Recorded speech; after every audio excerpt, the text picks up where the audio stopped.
बदसैल से जानो फिरता है फलक बरसों, तब खाक के पर्दों से इंसान निकलते हैं। आज 9 नवंबर है।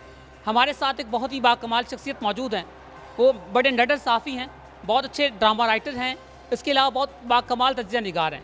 सर अस्सलाम वालेकुम। जी वालेकुम रहमतुल्लाह। सर आपके सामने एक सवाल है कि सर जो अल्लामा इकबाल का जो पाकिस्तान है वो आज के पाकिस्तान से कितना मुख्तलिफ है? नहीं, अल्लामा इकबाल तो ख्वाब था। ख्वाब की ताबीर में करने वाले हम लोग थे। हम यकीनन इकबाल के उस ख्वाब की ताबीर के बिल्कुल लायक नहीं हैं। हमने जो इकबाल ने सोचा था, जो ख्वाब था, जो उनकी दुआएं थी, जो उनकी आरजुएं और उमंगें थी, यकीनन हम उस पर पूरे नहीं उतरे। लेकिन मुझे आज की जो यूथ नज़र आ रही है ना, उसमें मुझे उम्मीद नज़र आती है।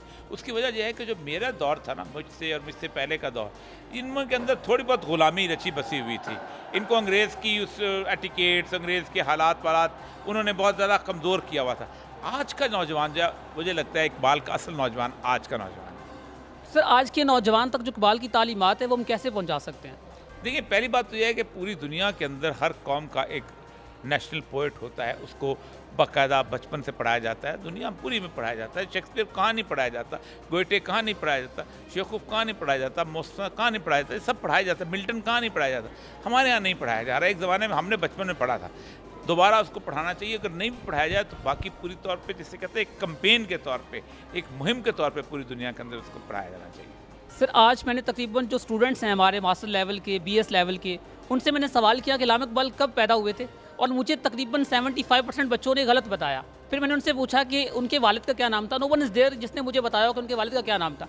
तो सर इसके पीछे क्या रीज़न्स हैं, क्या जिसकी वजह से? दोनों सवालात, मैं तो खैर अगर इकबाल का कोई शेर सुन लेते तो ज़्यादा अच्छा होता। मैंने ईरान में देखा इकबाल बहुत ज़्यादा पढ़ा जाता है। ईरान में 2 रेलवे स्टेशन हैं जो इकबाल के नाम पे हैं। इकबाल की शायरी जो है आम आदमी पढ़ता है, सुनता है, बोलता है। उनको भी शायद ये ना पता होगा कब पैदा हुए थे, उनके वालिद का नाम क्या था, लेकिन इकबाल के शेर उनको आते हैं। शेर आने चाहिए, उनका मैसेज, उनका पैगाम जो है ये लोगों तक पहुँचाना चाहिए। सर मैंने अशार की भी बात की, मुझे कोई गालिब का शेर मुझे सुना रहा है, कोई किसके नाम से, तो सर इसको हम किस तरह से इकबाल को लोगों तक प्रॉपर्ली पहुंचा सकते हैं? कोई प्लेटफॉर्म? वजह यह है कि हमारे यहाँ जो निज़ाम तालीम है ना, वो बड़ा अजीब-व-गरीब हो गया हुआ है। हमारे यहाँ दुनिया में कोई 5000 साल की तारीख में कोई एक कौम ऐसी नहीं जिसने किसी दूसरे की ज़ुबान में इल्म हासिल किया और तरक्की की हो। हम वो लोग हैं कि जो हम किसी दूसरे की ज़ुबान में इल्म हासिल करते हैं। आप देखें, हम नॉर्वे है, स्वीडन है, डेनमार्क है, फ़िनलैंड है, आइसलैंड है, ये 24-25 लाख के मुल्क हैं, अपनी ज़ुबान में पीएचडी कराते हैं। हालांकि अंग्रेज़ी उनके बड़े करीब है। हमारे यहाँ मसला ये है कि हमने गुज़श्ता 20 साल से एक अंग्रेज़ी को नज़रिया तालीम इख्तियार किया, ना हम घर के रहे ना घाट के रहे।